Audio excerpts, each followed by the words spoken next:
आम्ही लोक बघणार आहोत आनंद भवन आणि मग आम्ही लोक जाणार आहोत वाराणसी. चला तर.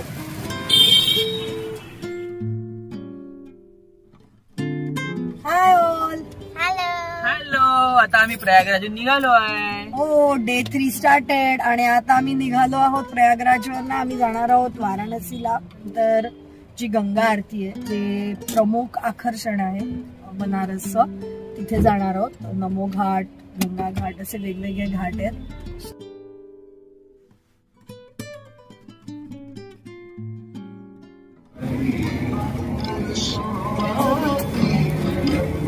येणार परत आपण इकडे येणार आहोत बघायला परत येणार आपण इकडे.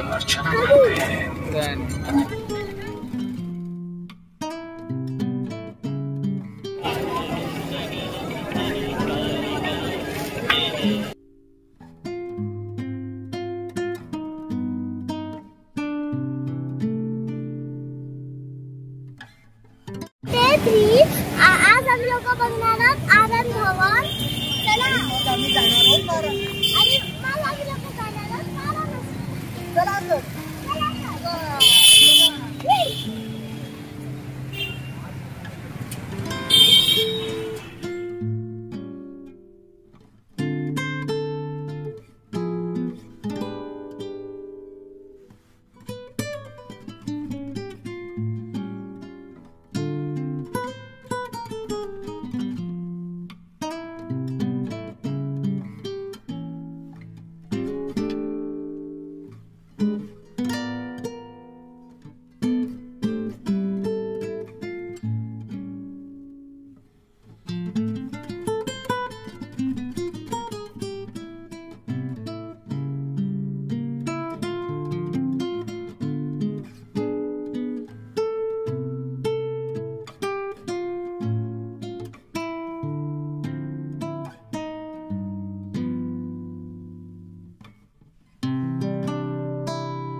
हे बघता इथे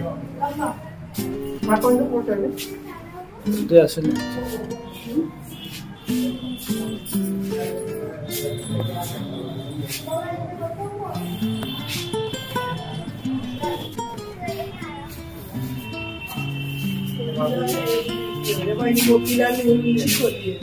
त्यांच्या वडिलांनी आपले हे बघ जवाहरलाल नेहरूजी आणि त्यांचे वडील मोतीलाल नेहरूंची पोळी. मोतीलाल नेहरू, जवाहरलाल नेहरू पण वकील होते काय? उद्या जाऊन क्लासला म्हणजे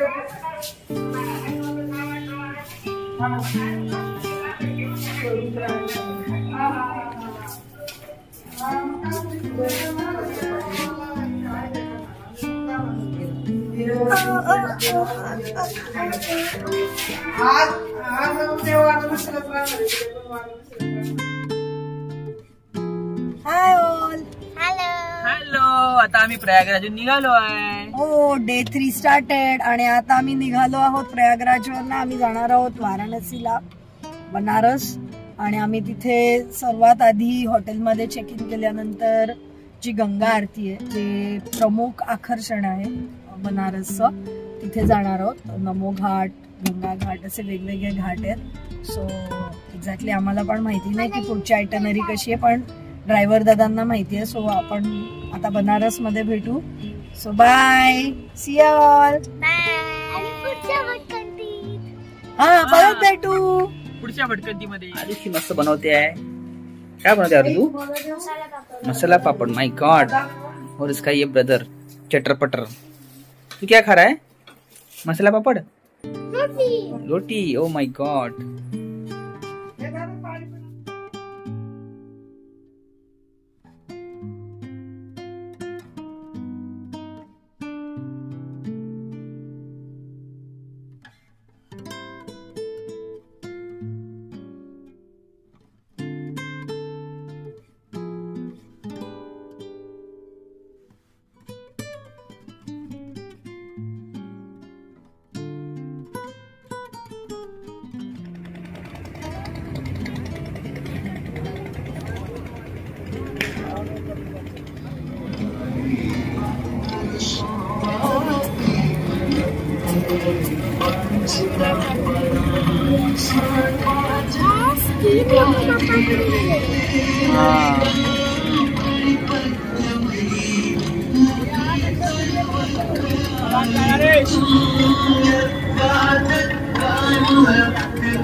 येणार परत आपण इकडे येणार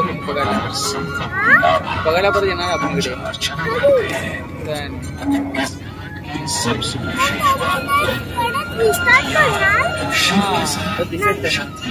सारखी सारखी चालू असतो.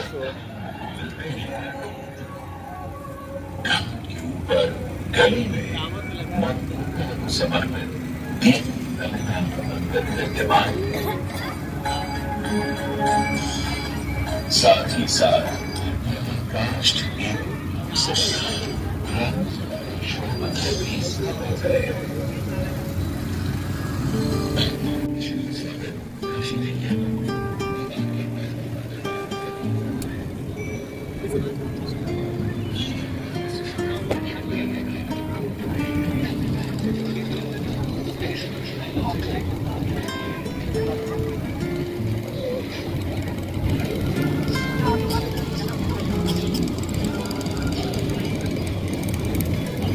आप लोग आ सकते हैं, ये कोशिश हो सकता है.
Hello, Samira.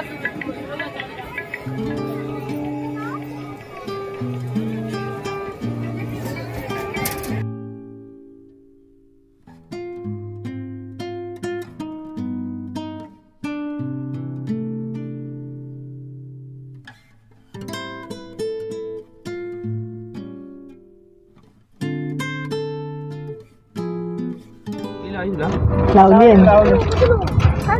सो त्याच्यानंतर डे थ्री आम्ही सकाळी आनंद भवन केलं, जे आमचं प्रयागराजमध्ये राहिलेलं. आनंद भवन नंतर आम्ही निघालो वाराणसीला. आनंद भवन मध्ये काय होतं? आनंद भवन मध्ये गांधीजींनी नेहरूजींना त्यांचं घर दिलं आणि गांधीजींना घर नाही दिलं. मोतीलाल नेहरू जे आहेत म्हणजे पंडित जवाहरलाल नेहरूंचे वडील, त्यांचं अलाहाबादमध्ये जे आनंद भवन नावाचं घर आहे ते त्यांनी स्वराज्य चळवळीसाठी आपल्या स्वराज्य पार्टीला, म्हणजे आताची जी इंडियन नॅशनल काँग्रेस आहे, काँग्रेस पार्टी, तर तेव्हा ते जे स्वराज्य चळवळीतले आपले फ्रीडम फायटर्स आहेत त्यांच्या मीटिंग्स वगैरे ह्यांच्याच घरी व्हायच्या. त्यांनी आपलं अख्खं एक घर, त्याचं नाव आनंद भवन किंवा स्वराज्य भवन आहे, हे त्या चळवळीसाठी डोनेट केलं. आणि हेच आनंद भवन आता म्युझियम म्हणून तिथे उभं आहे. त्याच्यात पंडित जवाहरलाल नेहरूंचा पूर्ण इतिहास आहे. मोतीलाल नेहरूंजी, पंडित जवाहरलाल नेहरू, त्यांच्या सिस्टर, त्यांच्या मदर, आणि इवन तिथेच आपल्या ज्या प्राईम मिनिस्टर आहेत लेट मिसेस इंदिरा गांधी, त्यांचा जन्म झालेला आहे.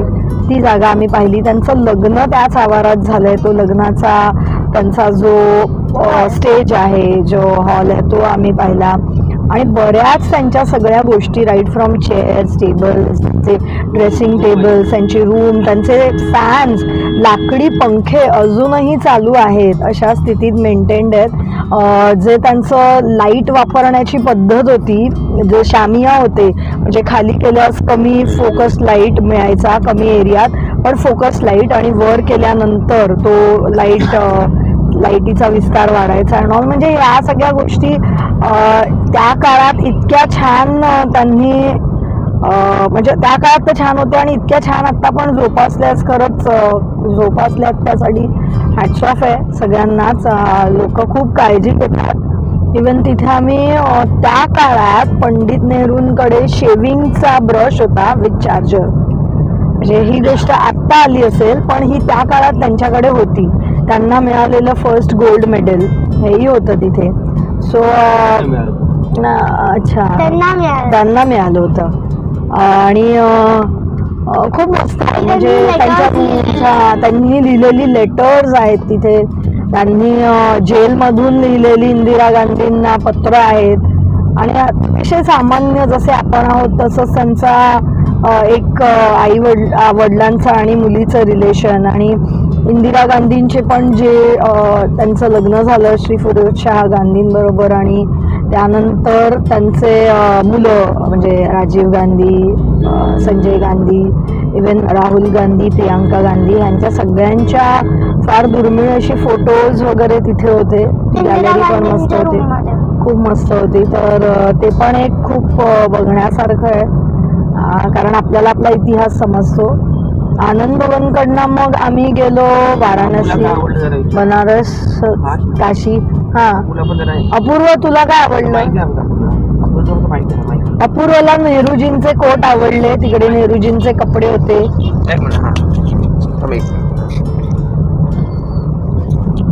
तुला काय आवडलं? मला नेहरूजींचे कपडे आवडले, आणि मला त्यांचे जे फॅन्स होते ते आवडले. मग ते जे खोलीत बसायचे ते आवडलं. मस्त होतं. अपूर्वने एन्जॉय केलं. तिकडे मंकीज नव्हते ना? होते. तिकडे नव्हते मंकीज. हा, मग तिकडून आपण कुठे गेलो? तिकडून आपण लोक गेलो वाराणसीला. वाराणसी, ज्याचं दुसरं नाव बनारस पण आहे, ज्याचं अजून सर्वात जुनं नाव त्याचं काशी आहे, जे आपल्या पुराणात मेन्शन्ड आहे. हिंदू धर्माप्रमाणे तर सर्वात पहिलं नाव काशी आहे, नंतर त्याचं मोगलांनी नाव बनारस ठेवलं, आणि आता लेटेस्ट त्याचं ऑन पेपर्स नाव आहे वाराणसी. सो आम्ही मग तिकडे गेलो.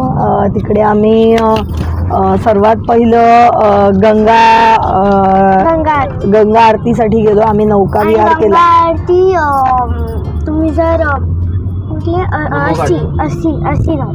आधी आपण नमो घाट वरनं गेलो, नौका विहार केला. हा, पण तुम्हाला बोटने काहीच दिसणार नाही जर तुमची बोट मागे असेल तर. ॲक्च्युली कसं आहे की संध्याकाळी 7 वाजता गंगा आरती सुरू होते. मग या ज्या बोट्स आहेत त्या 5 वाजल्यापासून लोकांची तिकडे वर्दळ सुरू होते. इधर आरती ज्या 80 घाटला असते तिथे ना 84 घाट आहेत. घाट म्हणजे किनारे आहेत वेगवेगळे. प्रत्येक घाटाचं महत्त्व आहे, प्रत्येक घाटाला नाव आहे. असे 84 घाट आहेत. आम्ही नमो घाटवरनं नौका विहारीने जात आम्ही एक घाट बघत होतो, आणि 80 घाट जवळ आमची नौका येऊन थांबली. नाही, अश्वमेध काय त्या घाटाचं नाव नेहमी विसरतो. गंगा विहार नाही ग, द्वेष काय आत्मदेश काय ते घाटाचं नाव. क्या नाम है वो घाट का? अश्वमेध. हा तिला माहिती माहिती आता आठवत नाही, खूप सारे घाट आहेत.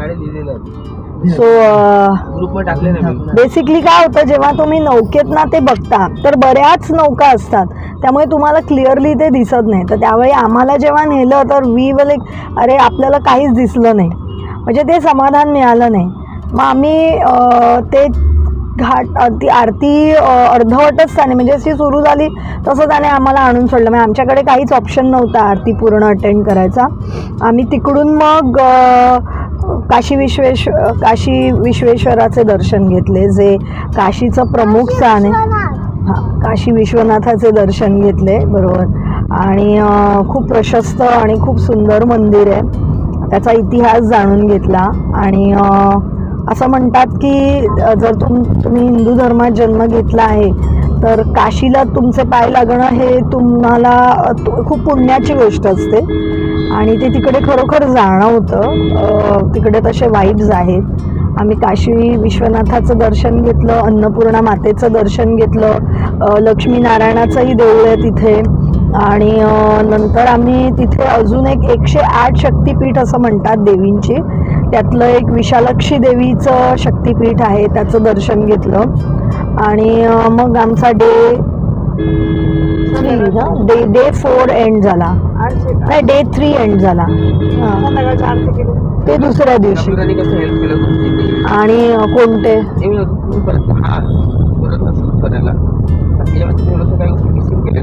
उतरलो मध्ये घाटाचं नाव त्यांना सांगतो. अरे बोरिंग आहे. परत नमो घाटावर गेलो. नमो घाटावर आम्ही नौका विहार करत आम्हाला गंगा आरती पाहायची होती.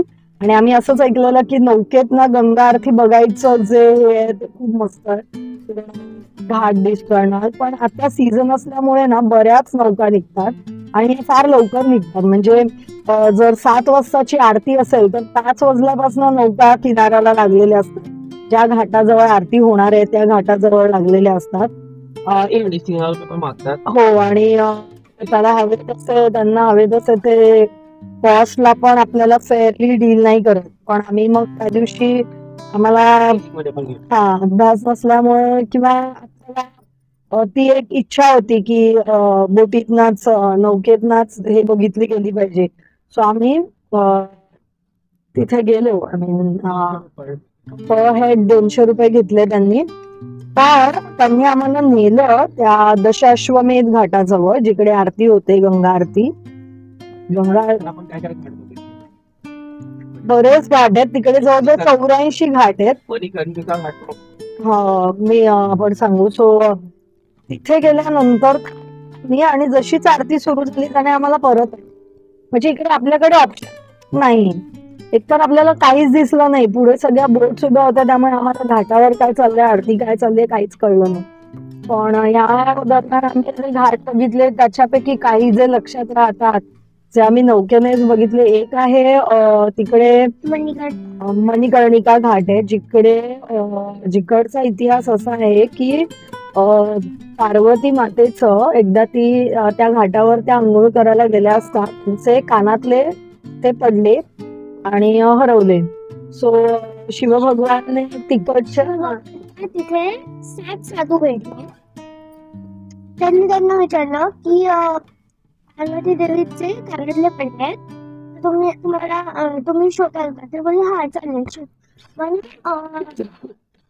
थोड्या वेळानंतर बोलतात, म्हणजे शिवभगवान विचारतात भेटले तर त्या पांडवांना भेटले असतात. पांडव नाही बा, तिकडचे जे लोकल माणसं आहेत, गुरु नव्हते ते, तिकडचे ते लोकल नाही, तिकडचे ते डोमी म्हणून एक जात आहे, त्या लोकांना, त्या दोघांनी, दोन अशी माणसं होती, त्यांना सांगितलं शिव भगवानने की आम्हाला शोधून द्या, आणि त्यांना मिळाले. होतं बोललं की नाही मिळाले. त्यांनी त्यांना श्राप दिला की तुम्ही आता चंडाल बना, तुम्ही सारखं चाळतच राहाल, प्रेत जाळतच राहाल. आणि लिटरली तिकडे एकही क्षण असा नाहीये की प्रेत जळत नाहीत. म्हणजे कंटिन्युअसली प्रेत जळतच असतात. आणि त्याचा अग्नी जो आहे तो पहिल्या प्रेताचा शिवभगवानने लावलेला अग्नी अजूनही तसाच न विजता म्हणजे तसाच कंटिन्युअसली चालूच आहे. तिथे चिता जळतच असतात. आणि असं म्हणतात की मणिकर्णिका घाटावर जर एखाद्याचे अंत्यसंस्कार म्हणजे त्याला अग्नी जर मिळाला, तो जो तारक मंत्र असतो तो साक्षात शिवभगवान त्या व्यक्तीच्या कानात बोलतात, जो मोक्ष प्राप्तीसाठी महत्वाचा असतो. तो असा हा मणिकर्णिका घाट. आय मीन फक्त डेथ शाश्वत आहे, म्हणजे मृत्यू शाश्वत आहे हे इथे जाऊन पटतं की हे सगळं जे आहे हे सगळं मोहजाळ आहे आणि आपल्याला किती गोष्टींचा गर्व आहे किंवा आपल्याला नाहक आपण अहंकारात जगतो आहोत, पण शेवटी मृत्यूच हे सत्य आहे हे तिकडे गेल्यावर कळतं. दुसरा एक तिथे घाट होता राजा हरिश्चंद्राचा घाट. असं म्हणतात की राजा हरिश्चंद्राला नंतर त्यावर लोकांची प्रेत जाळायचं काम केलं आणि प्रेत जाळण्यात कर घेणं मस्ट होतं, म्हणजे टॅक्स पे करणं मस्ट होतं. आणि तुम्हाला कसं माहितीये, राजा हरिश्चंद्र म्हणजे सत्याचे भोक्ता आहेत खूप मोठे. जेव्हा एक प्रसंग असा झाला की त्यांची वाईफ म्हणजे त्यांच्या पत्नी त्यांच्या मुलाचा देह घेऊन आले, म्हणजे त्यांच्या मुलाच्या देहाला अंत्यसंस्कार करायचे होते आणि त्यासाठी सुद्धा ते म्हणाले की माझ्या मुलाच्या देहाला सुद्धा अंत्यसंस्कार कर न देता मी करू देणार नाही, तुम्हाला टॅक्स भरावाच लागेल. आणि त्या माऊलीकडे काही नव्हतं, तिने तिच्या पदराचं एक हे फाडून तो कर भरला. आणि हे जेव्हा देवांनी पाहिलं तेव्हा त्या घाटावरूनच राजा हरिश्चंद्राला मोक्ष दिला आणि तिथेच त्यांना स्वर्गप्राप्ती झाली. म्हणजे ही अशी एक हरिश्चंद्र घाटाची महती आहे. असे अनेक घाट तिथे आहेत, अनेक गोष्टी आहेत. मग त्या दिवशी मला गंगा आरती अशा पद्धतीने मिळाली. गंगा आरती घेऊन आम्ही काशी विश्वनाथाचे दर्शन घेतले. उतरलो आपण परत घेऊन आपल्या नमो घाटाला.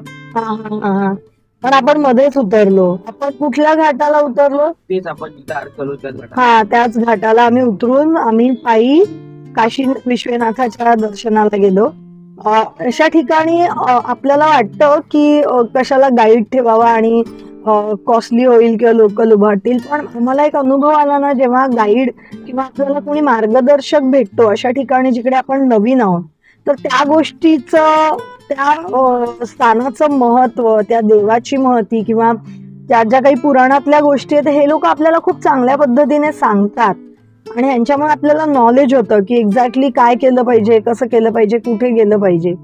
सो तो बेनिफिट तुम्ही घ्या. म्हणजे इफ तुम्ही एका नवीन प्लेसला जात असाल, त्याची तुम्हाला काहीच माहिती नाहीये, त्याच्या इतिहासाबद्दल किंवा भौगोलिक माहिती नाहीये किंवा ते देवस्थान नेमकं काय किंवा दर्शनाची पद्धती काय, तर ही मंडळी खूप चांगल्या पद्धतीने तुमच्याकडनं करून घेतात. सो ते फार महत्वाचं आहे.